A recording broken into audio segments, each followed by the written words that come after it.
This is our second time working with Eli, and we're very pleased to have him join us again. Eli Brown Stevenson is a resident priest at San Francisco Zen Center, currently serving as corporate secretary, contributing to policy development, diversity inclusion work, trainings, conflict resolution, and overseeing other operational matters. You know, just a small job. Sounds challenging. Anyway, welcome, Eli. Thank you.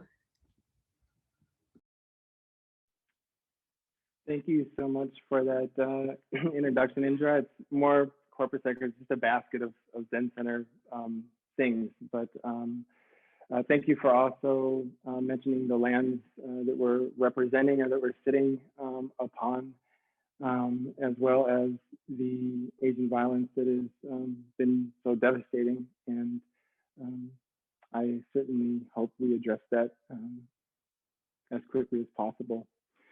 So as Indra said, my name is Eli, more or less just a resident priest at San Francisco Zen Center.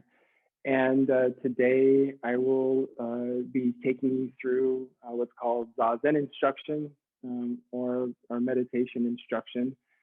As she mentioned, I do have the chat windows open and Q&A, so please feel free to dial in with any questions that come up so that you don't have to kind of hold them until the end, and I'll do my best to answer them as we go.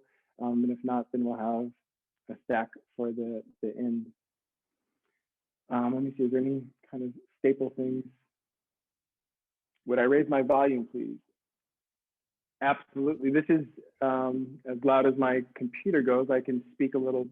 I was going to say, Eli, the sound is just not great quality. I don't know if it's because, did you have the earbuds? I don't think it's the earbuds. I'm not sure what it is, but it sounds a little staticky and not very good quality. Really? I don't think I have anything different than what we were just okay. Well, it sounds good to some people. Okay. Good. Okay. Well, I do apologize. I am in a room that has 12-foot ceilings, so I will do better. Quality of sound is okay.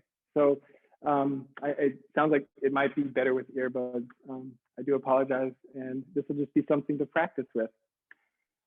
So I wanted to say just kind of what we'll be talking about, so you have that in mind. So first, I will give you kind of a brief history of Zen, so you'll know the particular style of meditation and a little bit about where it comes from. And then go over the three basic components of our style of sitting, which are posture, what to do with the breath, and then of course, what to do with the mind and the thoughts that it will certainly feed you. After that, I'll kind of guide you through meditation a little bit. Our style is in silence, but since this is probably many of you first time, I will give some guided meditation instructions and then set you off the sail for about 5 minutes or so silently. And then after that, we will use any remaining time for question and answer. And like I said, since this is meditation instruction, I'm assuming that most people are new to practice, but again, if not, feel free to kind of, amp up whatever you're receiving by texting me in the chat. I'm reporting also from Ohlone land, but also more presently known as City Center or Hosenji Temple, which stands for Beginner's Mind Temple, which is basically the emphasis that our founder Suzuki Roshi instilled in us. And so you may be familiar with his famous saying, in the beginner's mind, there are many possibilities, but in the expert's mind, there are few. So that is the fundamental of kind of approach of our practice and to really engage with our everyday life in that way. Something I also want to say to lighten the load is I will be talking for about 30 minutes or so before we actually get into practice. I want to say that you don't have to hold everything that I'm saying. I'm going to fill in kind of most of the little blanks, but know that even if you just show up for the last 10 minutes and listen to the guided part, some of this will start to settle in, or you can kind of just fall in there. So I don't want you to spend too much of your energy trying to hold on to everything. That's not the point. And then it's just important to also be in touch with the kind of reasons that we are bringing to practice. I can say Zen meditation is not going to give you the ability to levitate or fly, read minds, any of that. But it will maybe help you cultivate the ability to lead a less stressed, more kind, more adaptable, open-hearted life, and really to be with the many changes in a less reactive way. So again, the point of this practice is not to make pain stop, not to make your suffering stop, not to make your thinking stop, but at least for you to be more in touch with the causes of those aspects of suffering, so that you're able to live a life creating less harm. So in short, we're cultivating wisdom, compassion, and patience to be with life. And I hope that brings about a sense of joy. And real briefly, I want to mention that this Zen Door, so to speak, is one of many. Buddhist meditation, like other spiritual practices, are really just gateways or doors to liberation and awakening. One of the Dharma teachers here at Zen Center, Susan O'Connell, sums it up kind of very short, and I think it's a good way of kind of, the doorways to Buddhism. So she says, there's the Tibetan door, which has a lot of shiny objects around it, bright colors, the gold bangly things. There's the Vipassana door, which I feel is probably most common in the States. And that's a door that has kind of nice neutral colors, has nice big padded kind of cushy things around the door. And then this morning you are knocking on the Zen door, and it's a door. There it is. And so whatever doorway you enter or engage with, be curious. I would maybe knock on the door more than once, but the big thing is to remember what brought you here. That curiosity, that wanting to awaken in somehow. That's what's important to keep a hold of and investigate until you find a practice that works for you. So this practice is a way to work with intimately with meeting your life in the million ways that it changes. That is the fundamental principle the Buddha taught. Everything changes. And so I don't have to, in previous years, I might have had to twist your arm to convince you about this fundamental dynamic, but I think after the past year, we're all pretty familiar with change happens. And the more that we sit and come familiar with this continual change, which is life, this change that we often cannot control, but we can absolutely, I don't want to say control, but we can, we have some ability to engage with it in a way that is not going to take us over or leave us suffering too much. So the primary focus of this practice is by turning our light inward, looking inside ourselves deeply. Again, with the beginner's mind, we can find liberation.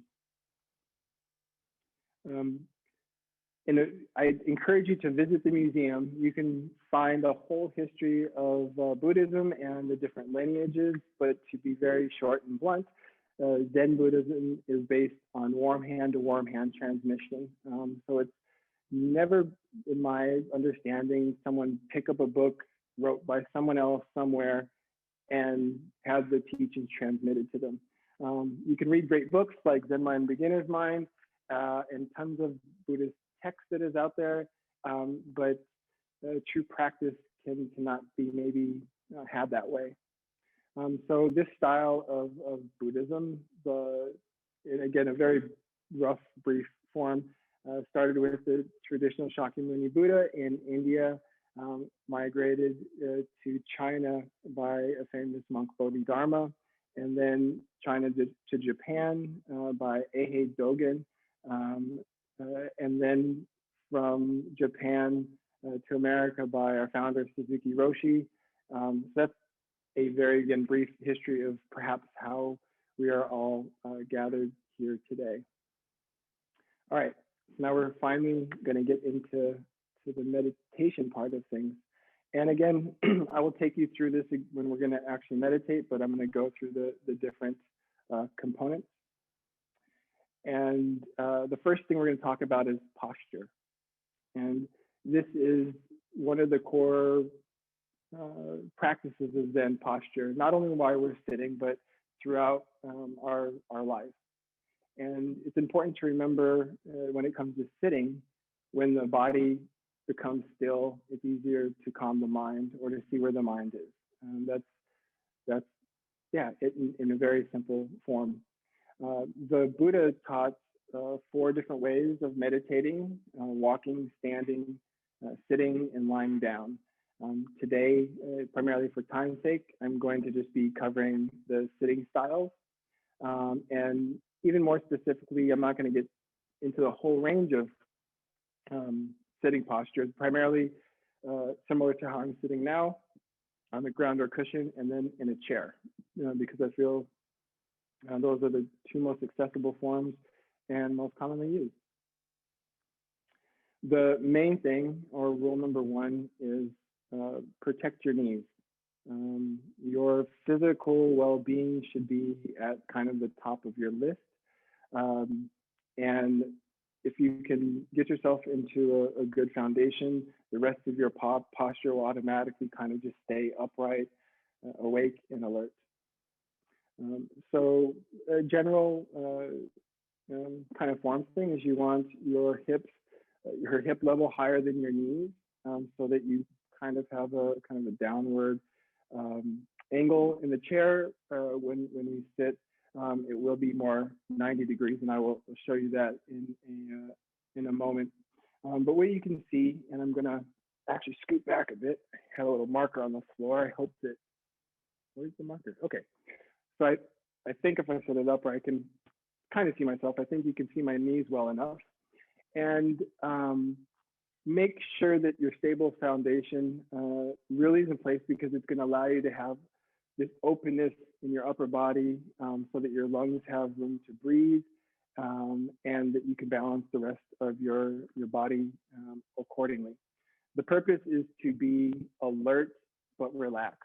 So Zen is full of kind of things that might seem paradoxical, but really can go hand in hand. The object is to have a straight line. So you can imagine if a string were to pull you up once you have that base set up. Yeah, that's usually the general cue. Just imagine a string is pulling you up from the crown of your head. You want your shoulders to roll back a little bit. At least that helps me keep my chest open so that I can breathe. As far as what to do with your hands, a couple of options. So our traditional way of sitting is to hold a cosmic mudra, which is just your right hand, allowing your left palm to lie inside, fingertips overlapping, and then touching your thumb tips very lightly, so that if you could hold a piece of paper, but without kind of wrinkling it. So just a very light touch. And this is something that you can tune into while you're sitting, noticing, if you start to daydream, your hands might go up, or of course, if you start to get sleepy, you might slump. So again, rolling your shoulders back can really help with that. Or you can put your hands on your knees or thighs. Just important if you do that to make sure we have a tendency to kind of slump our shoulders forward. So roll them back. And a little side note for posture reasons, when you're texting or something on the phone, it kind of looks dumb, but it's good to actually mind your posture there too. Another thing is it's encouraged to possibly imagine holding eggs, like eggs you eat, under your armpits, and thinking that you would not want to break them or drop them. So it kind of really allows this expansive sense in your midsection that helps for breathing. The eyes, which are part of your posture, in Zen, we have them pointed down, 45-degree angle, and we actually keep our eyes open for meditation, staring kind of down the bridge of our nose, not focusing on anything. And this actually helps the central nervous system relax. And we also sit facing a wall. So while I'm facing you right now, if I were really sitting, I would be looking at that plain white wall. You, of course, are welcome to close your eyes. I would say that there's probably many practitioners that sit like that. Whatever meets your needs and safety measures. Some styles do not feel good for people, so just keep that in mind. It's important to know that you're going to be finding your own body. So while we might sit with others, it's important that we're really doing what's right for our body and for our mind to settle. And then the last thing I want to say about posture, which is really important, is before I bring out the chair, is really about pain. And it's very important for you to, and we have an encouragement in Zen to be curious about your pain, be curious about the sensations to itch or to move. But there's a very difference in a leg falling asleep and some of the pins and needles and tickling and whatnot, or if something itches, like really trying to see if you can just be with the sensation without itching. But if you're feeling anything that's numb, if there's a loss of sensation, it's really important that you change the way you're sitting, because it's probably a nerve issue. And there's no extra merit into sitting in any certain way. So yeah, do make sure that you keep that in mind. The best way to support yourself is using support cushions. So you can get formal cushions like this, but towels work just as well. So the main thing is you want to make sure that, again, your bottom half is flat against the cushion or chair. So in this sense, if I had, my knee wasn't quite hitting the ground, then I'm going to put a pad under it. All right.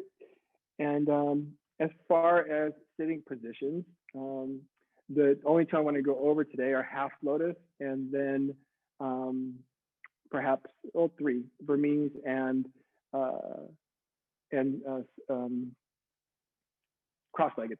And the reason I'm doing that is just, again, the more advanced postures, I'm going to tell you just to go learn from a yoga instructor. Maybe not even like a meditation person. Go to yoga. And excuse me, I'm just leaning forward to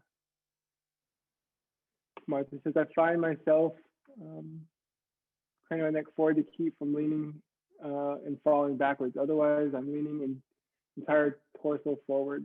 So I merely have to develop abdominal strength. Yeah, so that's a great question, and I don't want to disappoint you. It may take months or even years to find your posture. If you're kind of leaning to that problem, and I'm glad this isn't last year at this time, soon you should be able to get into a yoga studio, or hopefully down here in the next couple of months. It would probably work well to, if you're at a stuck place with your posture, to work with somebody in the flesh. And so again, I would, any yoga studio should have someone who can kind of address that. But again, just going back through some of the steps of how you're arranging yourself when you sit. So I hope that helps some, but yeah, really it's worth getting into a yoga class, because they know about posture. And so, as I was saying, this is called half lotus. And if this hurts at all for you, again, hold off until you can get some in-person instruction. If your knee is what's bothering you, typically if you put the support cushion under the leg that is feeling a little strained, it'll clear that up. The next sitting posture just involves both of your legs in front of you, and it's called Burmese style. And it's a very good starting posture. It provides a very strong base, and it's simply just putting your heels kind of one in front of another. And that would be the second posture that you may want to look into. And then the third seated posture would just be a traditional campfire, or everyone kind of knows how to cross your legs. I wouldn't use a cushion maybe for that. It tends to kind of feel cramped, but you could. And then again, because you will want to try to work a habit of sitting up, 20, 30 minutes. So don't let your knees hang. Let them be fully supported. Okay. So excuse me while I wander off screen to grab the chair. And so with the chair, very similar rules apply. You would either want a little of an angle down here, hips over knees, no more than 90 degrees. So you don't want your legs coming up. The main part of sitting is it's very easy to lean back in a chair. That's what we did forever. And the point is to be alert and awake. So it helps sometimes to scoot up off the back of the chair. And you can sometimes either put a little cushion right there, and that'll help kind of keep you up. Or just sitting far enough sometimes does the trick. If you happen to be a person whose legs might be dangling from the chair like this, if you're on a high chair, it's important to get cushions, whatever kind of cushions you can, so that your feet are flat against something. Again, that's part of your posture and your foundation. So put padding there accordingly. And then the last thing I want to show you, because we're at the side, is you'll often hear someone say, keep a straight back. And don't do that rigidly. It does not mean broomstick straight. Your back actually has a natural curvature that it follows. So that's what is meant by straight. So yeah, I just don't want you to be doing anything rigid. And I think that's all I have to share in a chair. So.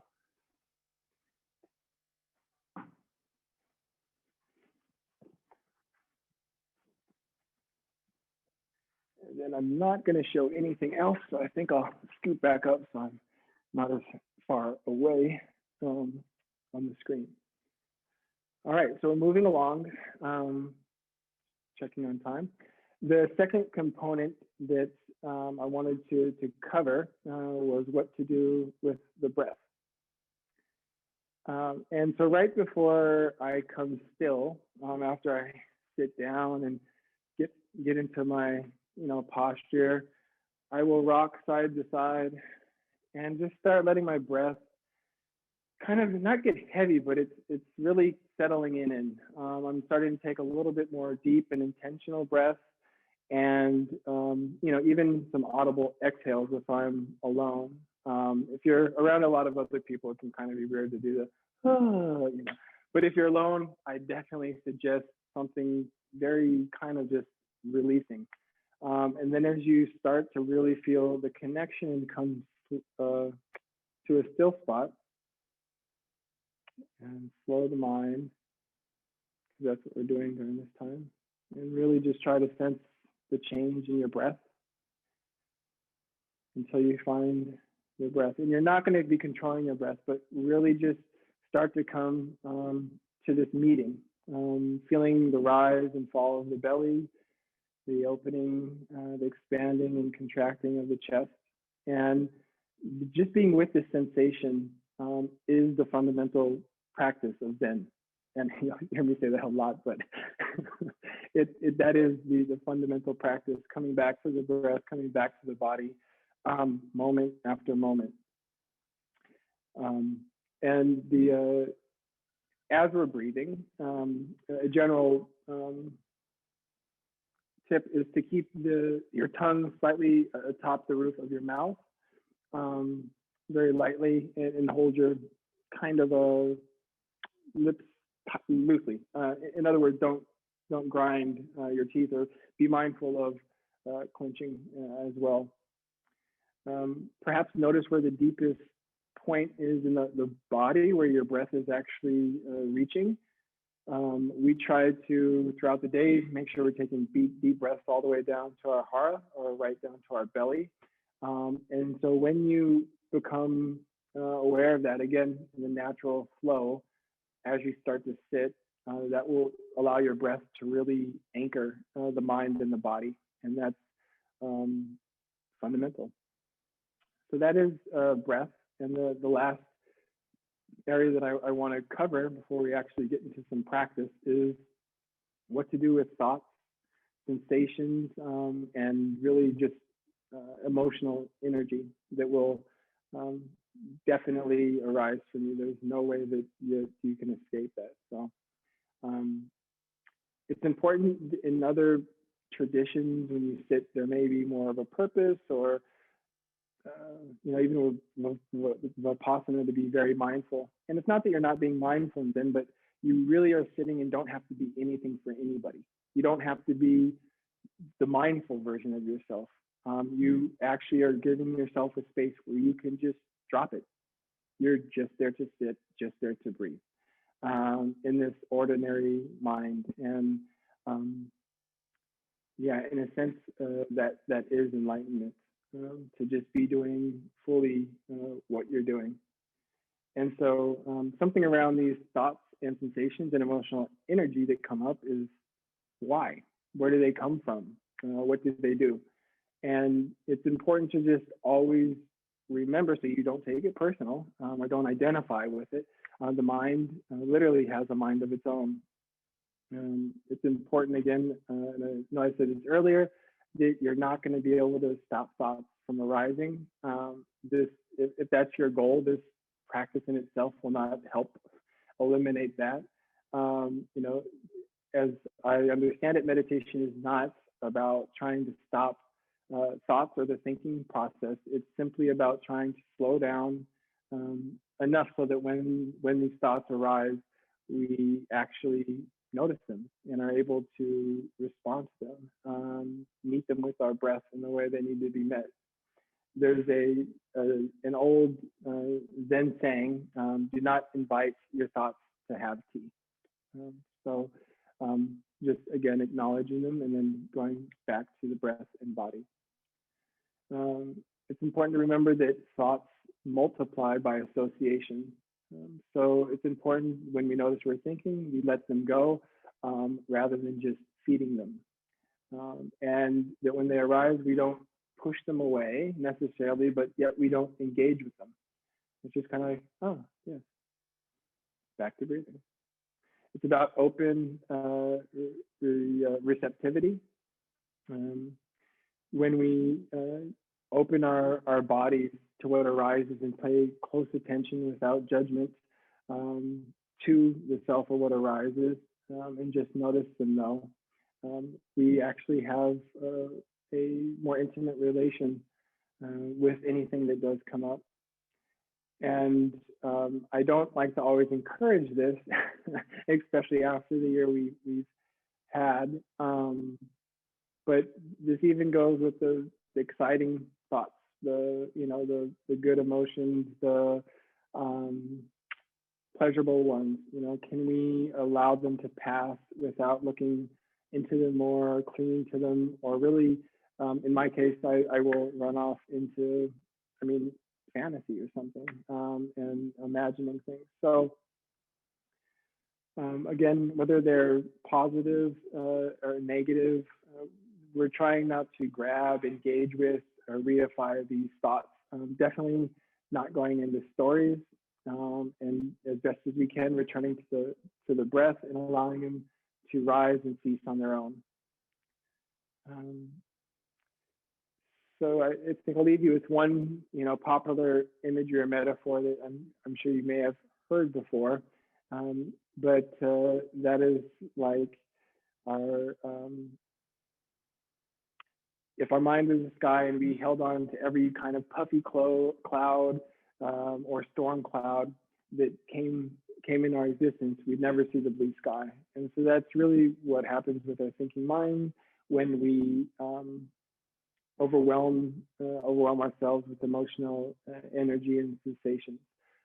We really will obscure our blue sky. So a way to kind of also deal with these, instead of just saying, "Ooh, Eli, go back to the body and the breath," is we count. We use the numbers to count our breath. So a way of doing that is you can count your breath 1 to 10, either counting every exhale or counting at the top of the inhale. And when you notice that you're thinking about your July 4th plans that Biden has now put out there, you go, "Oh, wait, it's March, it's April. Let's come back to our breath. Let's come back to 1, 2, 3, and so on." Okay, so now you are definitely either drifting off or really ready to give this a try. So let's go ahead and do that. And like I said, this first round, I'm going to give a little bit more instruction, and I have to get my digital bell ready because I realized this morning when I use my normal bell, it really sounds horrible on your end. So let me get my bell up here, and then if while I'm doing this, if you want to just go ahead and get into the posture that you want to sit in, either a chair or on the floor. If you are lying down or any of those things, that is, again, totally fine.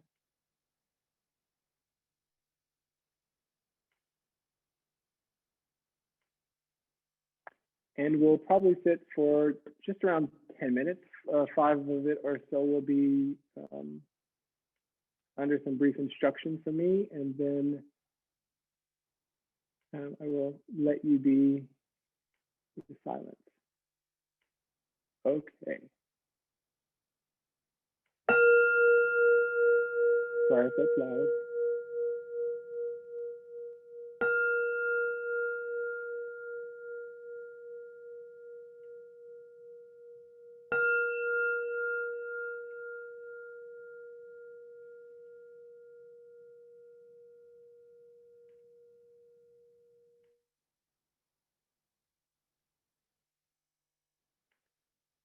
All right, so just finding our breath.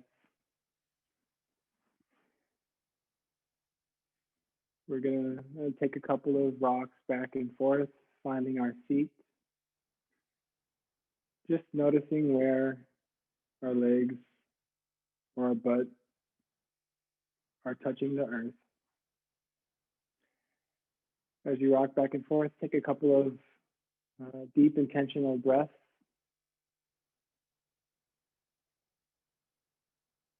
And as you come to a balanced center, allow your breath to resume its natural in and out flow. As we start this sitting, it's important to remember that there's nothing you can do wrong. This is for your own liberation and well-being.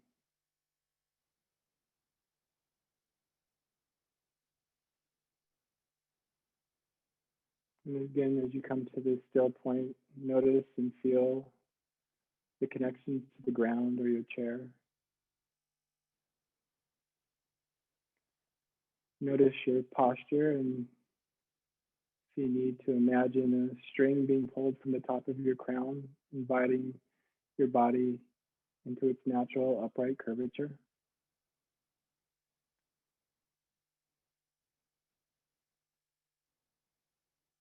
See if you can notice your breath going down to the deepest part of your body.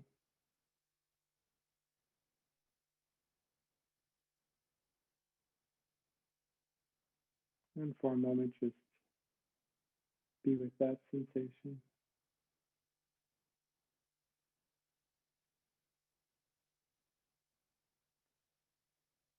It may help to roll your shoulders up and back. And then make sure you put your hands either in the cosmic mudra or on your thighs.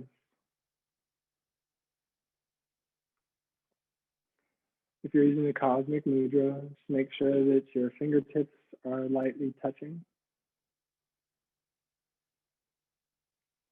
And it may help to imagine that you have eggs under your arms in which you do not want to crush or break.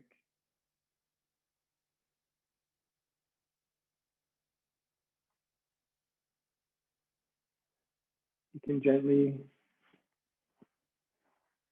again, make sure that your shoulders are rolled back and that you're not leaning forward.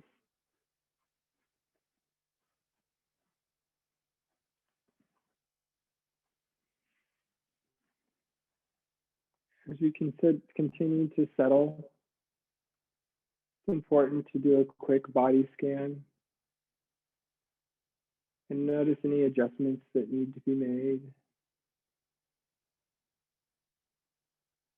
Notice if there's any sharp pinches or numbness. If there is, please switch your posture. If you're feeling something lighter like tingling, this might be a good time to adjust slightly so that you're more comfortable for the rest of the sitting.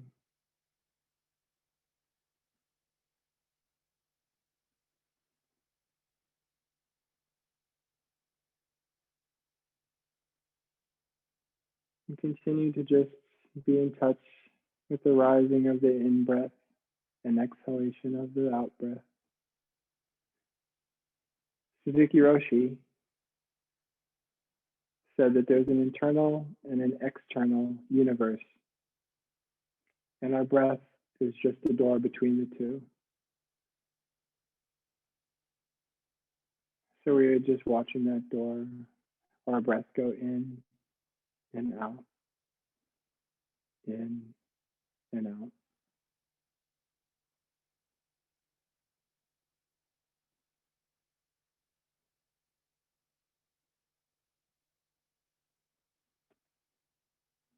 If you notice that your mind is feeling quite frisky today, you may want to try counting your breath, which you can do by just inhaling, saying one, and then exhaling. Inhaling, two, exhaling. And if you lose track, just gently bring yourself back to your breath and start again at the beginning.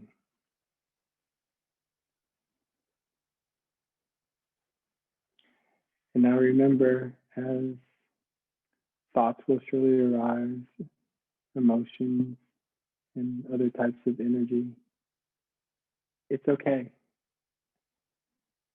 It's perfectly okay. You do not have to investigate. You don't have to pull away. Try to internally bow to them and return to the breath.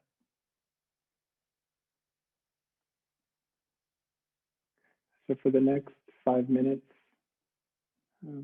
you'll be sitting on your own. I will end this period of Zazen with a single bell.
Welcome back, everyone. I do Ooh, am I still hitting the bell? Oh, I do apologize for. I believe the bell may have been a little bit loud, but some of you may know that live bells do not work on Zoom.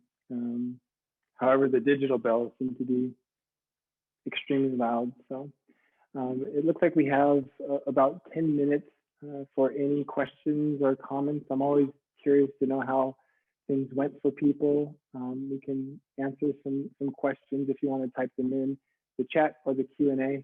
I did want to go back briefly to the question that was asked around merely do I have to develop additional abdominal strength? And my initial response to that is no.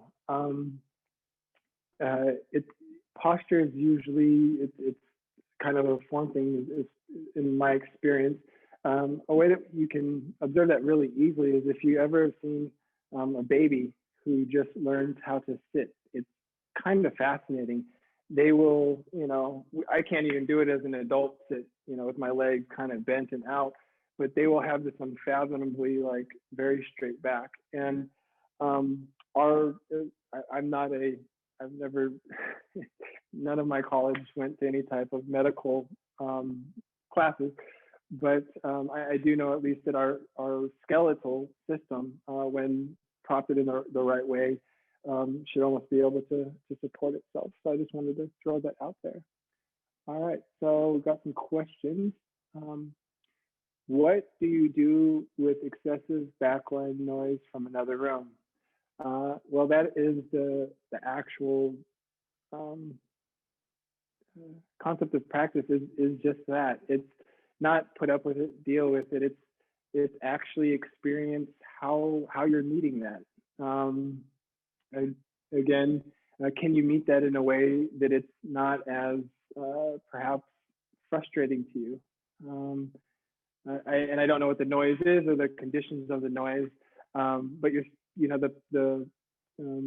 it's an opportunity to actually practice with the noise. And I don't like when teachers say, "Oh, practice with it." But when it does come to noise and those kind of subtle distractions, it is something you can work with. Now, if it's jackhammering or something that's just obnoxious or overwhelming, no, I don't encourage you to sit and put up with that. But if someone's maybe dancing or walking heavily in an apartment upstairs, good luck with it. So the question or the Q&A box has, when breathing, should we be breathing in through the nose and out through the mouth or out through the nose? Does it matter? Great question. So in the realm of Zen, it is in through the nose and out through the nose. So that's a kind of the short answer. But in the realm of meditation, it does vary. So if you're just in a state of kind of frustration, panic, anxiety, any kind of high emotional level, definitely in through the nose, out through the mouth slower. So, if you can go 4 in the nose and then 8 out the mouth, that's going to be good for calming. So it's, it depends what modality. Thank you so much. Pleasure is all mine. Oh, you just need to go. Great. If anybody needs to leave, that's totally fine. You don't even need to say bye. So my breathing changed midway through. It became more relaxed and deeper. Is that normal? Absolutely. So, a lot of what you'll notice when you sit is that when you come to the cushion, your mind's still somewhere else. It's still on the day that you just left, or perhaps on some future plans that you're anticipating because you want to escape the day. And really, when you start to actually breathe and have this sense of where you are, you're actually right here, right now. 2 things happen. For one, you actually start to identify probably with how you actually feel in the present moment. And if you're not in a state of danger or threat, you probably will start to return to a more calm state. And then twofold, if you're somewhere else and the somewhere else is usually somewhere else that's driven by anxiety, or some type of extreme excitement. We don't usually just mildly carry off into some kind of mundane, boring thing. And so when you're off in that place, and then again you're coming back to the here, the now, this very body as it's showing up with its breath, and more importantly, you're here sitting. So that's all. How often do we just do what we're doing? And so I think from those many points, all of a sudden you find yourself a little bit more relaxed. And then there's also of course, the physiological impact of intentional breathing, which you should do all day. You should always, I don't like to say should, but I recommend that throughout the day, you just, notice, let me find that deepest point in my body where I need to be breathing. And I think that Jesse, you'll have that kind of relaxed and deeper sensation quite often. So thank you for that question. Let's see. Do you hold the mudra in your lap or elevated in front of the body? Oh, thank you for that question, Martha. And I'm sorry for not covering it before. So a lot of things are centered around what's called the hara, or kind of the area that's right around your belly button. I'll just say your belly button region, because I think that resonates for most people, or perhaps slightly under. And the answer would be you do want them actually elevated. It's very easy to just rest the hands right here. And you'll see, if you come to Zen Center, you'll see, Zen monks that have been here for 40 years. And so, but again, the invitation is to be mindful of your posture, be upright in your posture. And so at first it may feel like kind of laborious, like, oh, I'm holding it up. But as you start to explore posture and your shoulders actually come back and your chest opens up, remember the little eggs that I had there? You'll find that just by playing with this kind of space, all of a sudden, like, oh, wait, oh, wow, I can really expand and close and or contract. And so that's part of it, is just you're kind of helping hold that that kind of grand and open posture. You will notice when you're resting your hands, and that probably means you're kind of relaxing or drifting off a bit. And so that can be a nice reminder in your sitting practice to come right back up. And same with the spacing of your thumbs. You'll notice they're falling out again if you're kind of getting lax, or if you're tensing up about a problem. I've noticed sometimes I'm like, oh my gosh, I'm actually like pressing my thumbs to the point where, there's, like you can see my fingertips got a little white from the blood release. So I hope that helps. And that's all for questions. So yeah, Indra put the little ssdc.org in the link. Feel free to join us for anything. We have a whole slew of programs, and you can actually, if you want more meditation instruction, and you don't have to wait till next month. Again, with Indra, you can join us weekly for that. We also have about 30 different teachers that have recordings of it on the website. And it's good to hear from different people's approach, because this is just how I'm expressing this practice, and others will have a different method. So yeah, I feel like this might be a good place to part for today. Yeah, I wish you all the most wonderful Saturday. Please go down to the Asian Art Museum. It is like, well, I mean, I'm a Zen monk, so it's like one of my favorite places. I geek out there. But I'm so glad that you're back open, and I hope that the next time I do this perhaps might be in person. I hope so as well. And we do hope to resume having these, at least some of the meditation sessions on site monthly.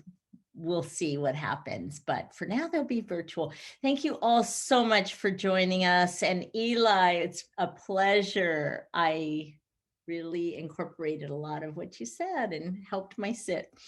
Thank you all. Have a lovely Saturday. Be safe out there.